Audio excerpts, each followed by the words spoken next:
The Green Curse of Lianzhou. Lianzhou, a city once known for its pristine streets, centuries-old temples, and lively night markets, changed overnight. The morning sky was veiled in an eerie green mist, and peculiar plants sprouted from the ground at an alarming rate. These plants, with their dark twisting vines and luminous purple blossoms, spread rapidly, consuming farmlands, choking waterways, and even seeping into the very cracks of roads and buildings. The once thriving transportation system collapsed as vines wrapped around bridges and train tracks. Oxygen levels dropped, causing citizens to experience dizziness and fatigue. Panic gripped the city as businesses shut down and emergency services struggled to respond. The leadership's failure and public outrage. The city's leadership was utterly unprepared for the crisis. The mayor, an aging bureaucrat clinging to power, dismissed early warnings, assuring citizens that the plants were a temporary phenomenon. Days turned into weeks, and yet no concrete action was taken.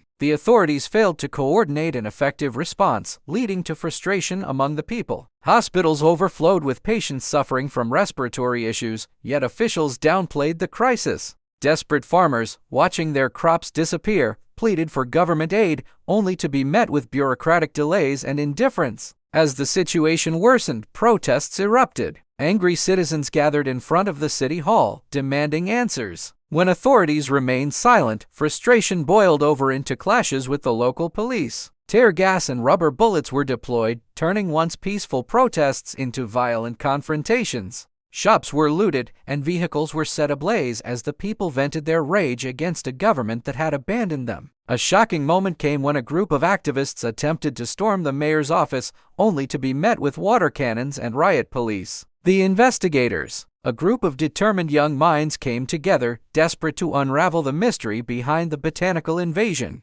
Each had their own struggles, yet they united under the same goal: to save their city. Zhang Wei, a 23-year-old biologist, Wei had always been fascinated by plant genetics. Having lost his father to a respiratory disease years ago, he felt a personal duty to understand why the oxygen levels were depleting. His mother, who ran a tea shop in the historic district, constantly worried about his late-night investigations, yet she supported him quietly. Lin Mai, a brilliant chemist with a rebellious streak, Mai often clashed with her traditional parents, who wanted her to get married rather than waste time on unimportant research. She had been secretly working on synthetic antidotes for agricultural disasters, a pursuit that became vital in their fight against the plants. She found solace in her work and grew particularly close to Tariq over the course of their research. Chen Bao, a mechanical engineer with a love for drones and robotics. He built a fleet of airborne scanners to analyze the plants from above. However, his younger brother was hospitalized due to breathing issues caused by the infestation,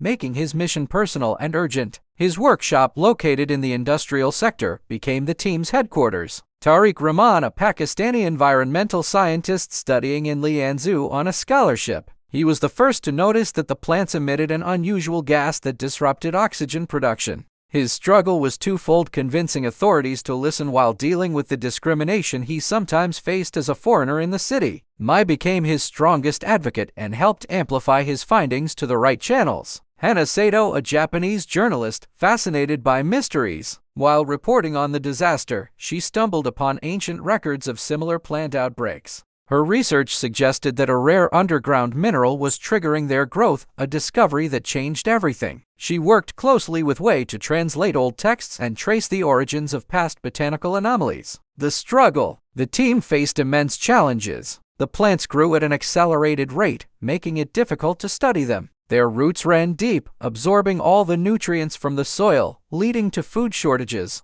People collapsed in the streets due to the lack of oxygen, and authorities imposed citywide restrictions, leading to further protests. Several accidents worsened the situation. A bus, unable to navigate through vine-covered roads, crashed into a market, injuring dozens. A section of an overpass collapsed due to the plant's relentless spread, killing a family traveling home. An entire apartment complex was evacuated after the plants infiltrated the ventilation system, causing severe breathing difficulties among residents. Desperate, the team tried multiple solutions, each ending in failure. Cutting and burning the plants led to the release of a toxic pollen cloud, sending dozens to the hospital. Mai's chemical approach backfired when her formula caused the plants to mutate and spread faster. In a harrowing moment, Bao's drones were hijacked by the local military, who feared the team's experiments were making things worse rather than helping. Meanwhile, Mai's parents threatened to disown her. Bao's brother's health deteriorated, and Wei found out his mother's tea shop was forcibly shut down due to plant encroachment. Hannah faced skepticism from her media organization, forcing her to use her own resources to continue her investigations. The breakthrough. After nearly a year of failures, Tariq and Mai made a groundbreaking discovery. The plants thrived due to a specific mineral, phosphorite, which was leaking from an abandoned underground tunnel system. The solution? A rare fungal strain found only in the Amazon rainforest could counteract the plant's aggressive growth cycle. The team reached out to international scientists. A Brazilian researcher, Dr. Alessandra Cruz, provided the fungal spores, but the process of cultivating them on a large scale required enormous effort. The government was slow to respond, so Bao and Hannah launched a crowdfunding campaign,